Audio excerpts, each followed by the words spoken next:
Hansel and Gretel had always been known for their bravery and cleverness. After escaping the Wicked Witch's candy house, they returned home to live happily with their father.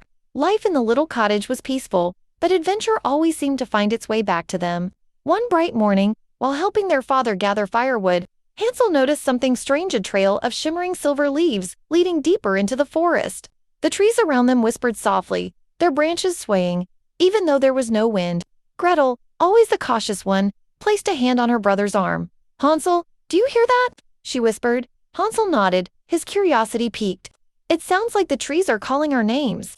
Before they could decide what to do, a golden-winged bird swooped down from the branches above, dropping a small, rusted key at their feet. Its eyes, bright and knowing, locked onto theirs.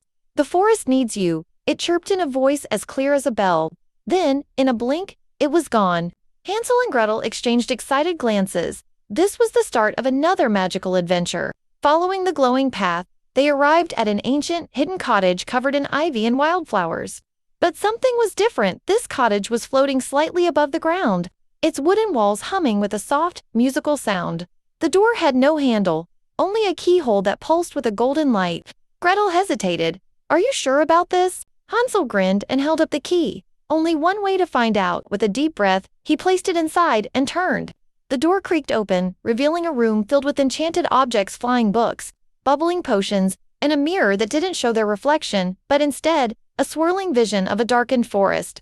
At the center of the room stood an old but kind-looking sorcerer, his robes shimmering like the stars.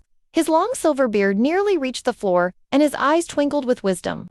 "I have been waiting for you," he said in a warm voice. "The Whispering Woods are in danger. A dark enchantment, one much like the magic that once trapped you in the witch's candy house, has begun to spread.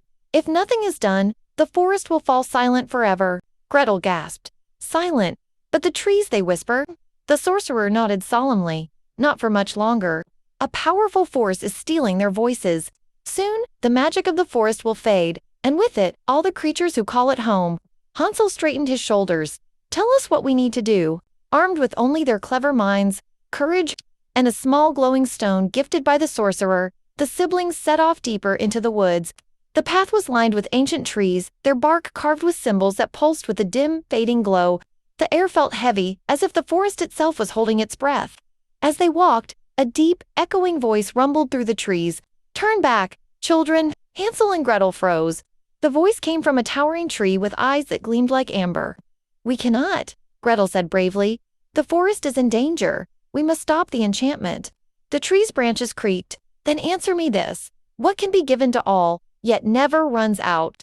Hansel and Gretel looked at each other. Then with a smile, Gretel replied, "Kindness." The tree's eyes sparkled with approval. "You may pass." With a mighty groan, its trunk split open, revealing a hidden path leading even deeper into the forest. As they continued, strange shadowy figures began to emerge from the mist.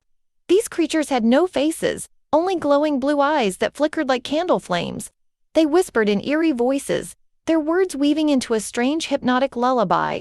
"Rest, children, sleep, stay with us forever." Hansel felt his eyelids growing heavy, his legs slowing down, but Gretel, always the sharper of the two, quickly grabbed the glowing stone and held it high. A burst of warm golden light scattered the shadows, forcing them back into the darkness.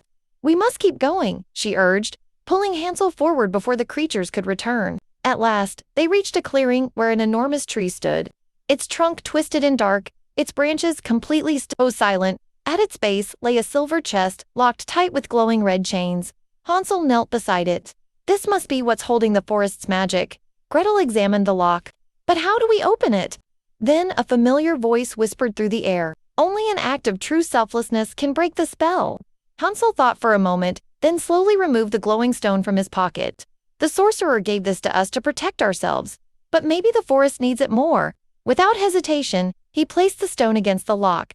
A brilliant light burst forth, shattering the red chains. The chest creaked open, and from within, a soft golden mist rose into the air, swirling around the silent tree. Then, in a single breathtaking moment, the tree began to whisper once more. As the magic spread, the entire Whispering Woods came to life. The trees swayed, their leaves rustling in joyful song. The golden bird returned, chirping happily. The shadow creatures dissolved, their darkness replaced with shimmering light. Hansel and Gretel watched in wonder as the forest healed itself. When they returned to the sorcerer's cottage, he greeted them with a proud smile. "You have done well, my young heroes. The forest will never forget your bravery." With a flick of his hand, he summoned a golden leaf and placed it in Gretel's palm, a reminder that kindness and courage will always guide your way. With their hearts full, Hansel and Gretel returned home, where their father welcomed them with open arms.